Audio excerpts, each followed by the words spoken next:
Recently I have bought this Stylus Photo R800 from Epson, and the seller was just a local private seller, and I paid it just 35 euros, and it's a very cheap price for such a professional printer with 8 channels, so 7 colors plus the gloss optimizer. It's a pigment based printer for printing photos, obviously, and supports A4 and or letter size for Americans.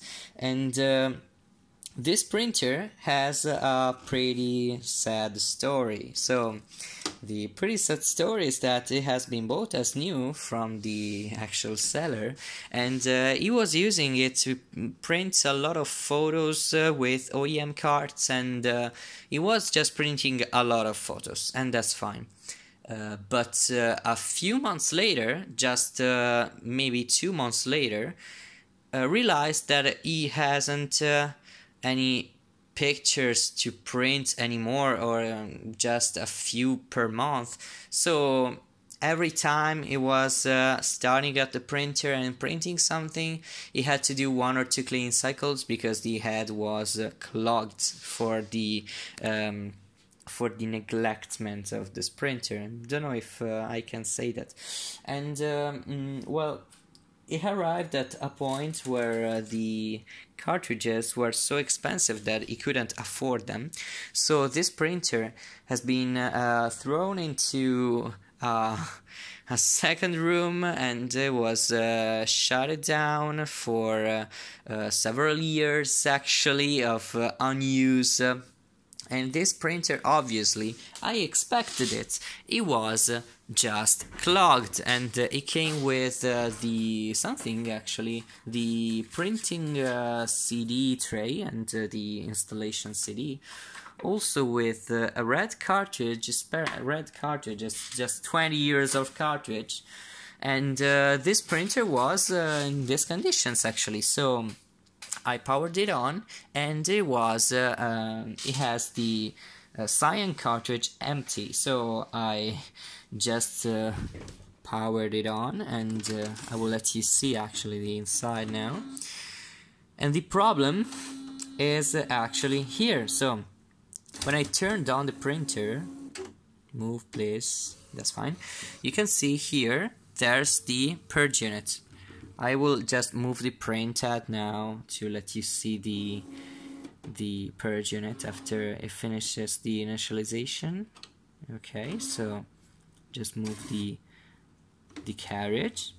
Okay, that's fine. So here's the purge unit, and the purge unit is maybe the most important thing of a printer aside of the ink and the printhead, because it's not just for cleaning, it's even for preparing a printer to print, and it's a very important thing of the printers anyway. So you can see in most of the printers it's just one pad, but this printer has 2 pads, and it's just a double purge unit with a single purge pump, but with 2 tubes, and it just connects to the waste ink absorbers inside of the printer.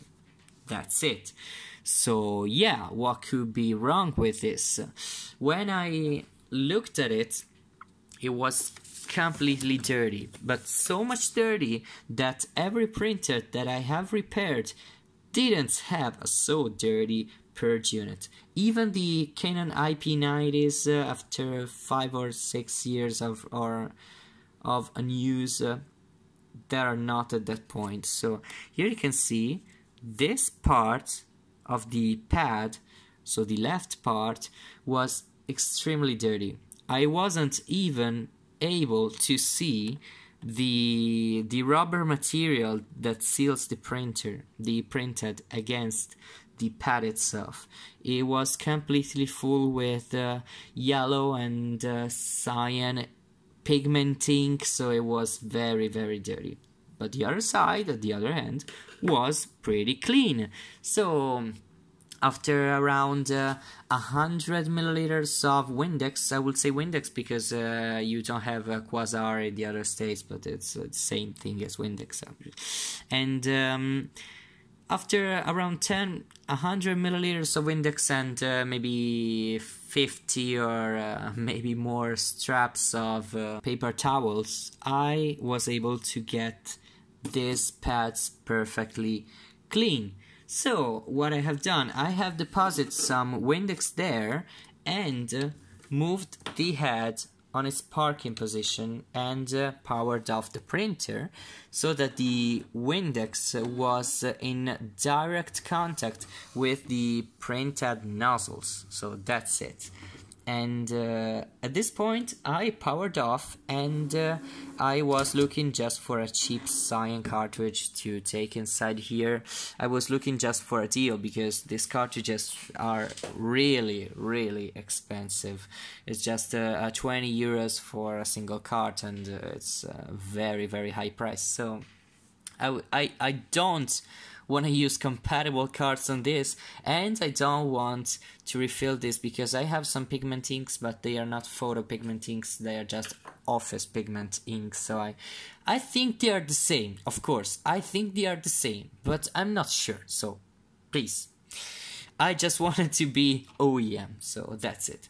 So now I was in the situation where I plugged in, I inserted a new cyan cartridge, and I had a pretty horrible situation because this was the actual situation. So you can see that the yellow, I hope you can see that the yellow is completely missing, at least for 1 or 2 lines. Magenta is very problematic. The cyan is well, nearly perfect, and the matte black is nearly perfect. So what I had done, I ran a clean cycle and the situation was the same. So I just remove all the cards from the printhead and applied some paper towel and Windex on the other side just to clean the head on the lower side.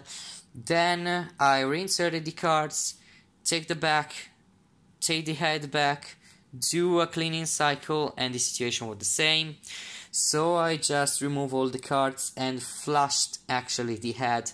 Obviously do it with the lowest pressure possible because it's possible to damage the head if you apply a lot of pressure to those ink ports. So I just flushed all the channels of the head, reinserted the cards, and the situation changed a lot. So actually here we are. So yellow, it's nearly perfect except for one line, so one nozzle.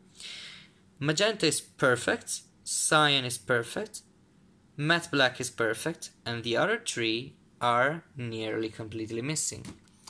This is the gloss optimizer. It's clogged, and yeah, it's not so much clogged, but it's clogged, of course. So I was just wondering why those 3 channels didn't show anything, even if the Windex was flowing from there with no problems. And that's the point where I had to test the purge unit. So what I have done is that I moved the head, I placed Windex on both of the sections of the purge pads, and then I moved the head back, ran a cleaning cycle, and realized that only the left part of the purge unit was working.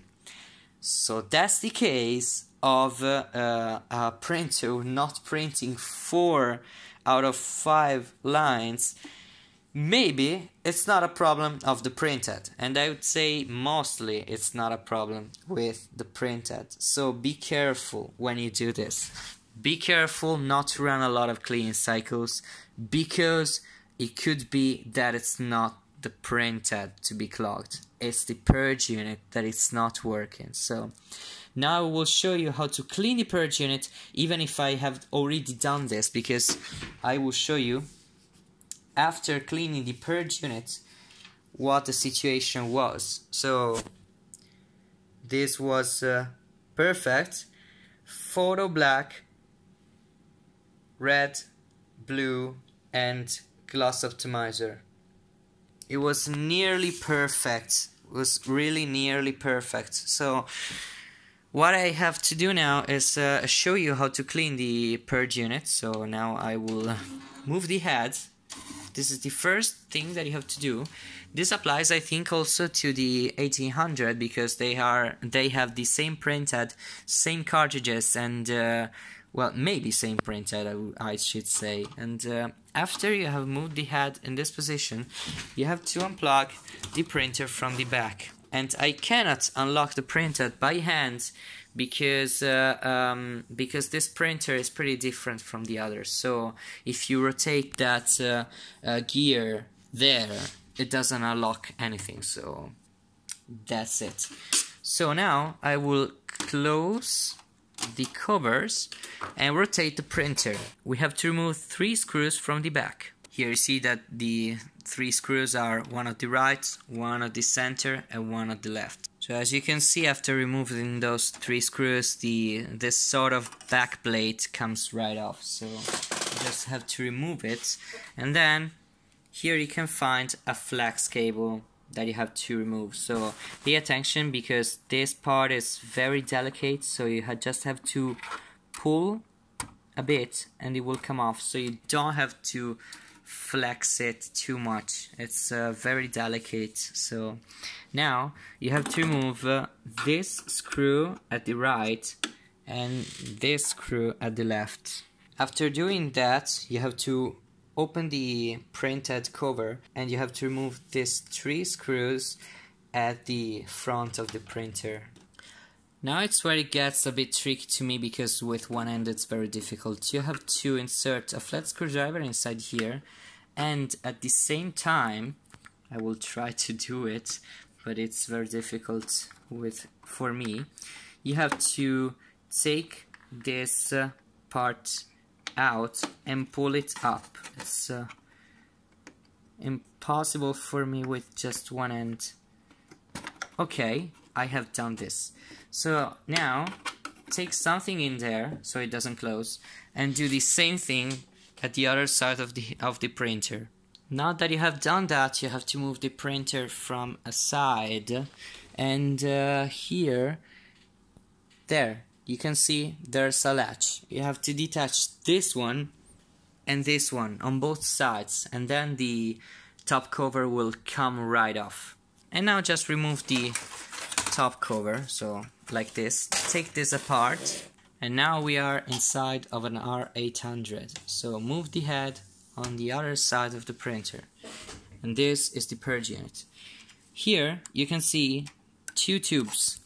These 2 tubes are attached to those 2 sections of the purge pads. So you just have to take and do a bit of force to this metal thing and slide it aside. Then remove the tubing from its holder.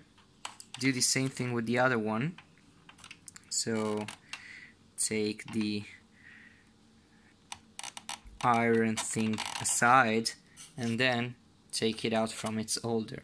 So now you can just take those tubes out of the others. Don't do too much force because you don't have to damage these tubes. You would do a very big mess. So do the same thing with the other one. Doing a repair with one end because I don't have a tripod.